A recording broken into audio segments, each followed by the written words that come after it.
So here is how to uninstall apps on Mac. There are multiple ways you can do this, and I will guide you through each one of them. For the first one, open up the Settings app. And once you're in Settings, you need to select the General option from the left panel. Once you're in General, select Storage from the options. You will then be brought to this page. This is where you can view the storage conditions of your Mac. And if you scroll down a bit, you will find Applications. Click on the eye icon beside it. Then, you will get to view all the apps you have on your Mac right over here. Select the app you want to uninstall, and then click on the Delete option right over here. After that, you will get to see a pop-up to confirm. Click on Delete to confirm. The app will now be moved into the trash. Now, let's click on Done and close the Settings app.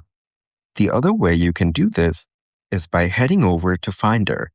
Once you're in Finder, select Applications from the left panel. This is where you can view all the apps you have. So to uninstall an app, just right-click on it on whichever one that you want. After that, click on the option that says Move to Trash.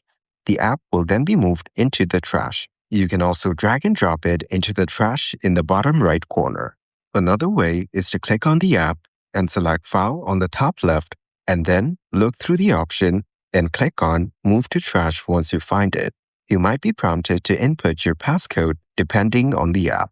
Just type it in and click on OK.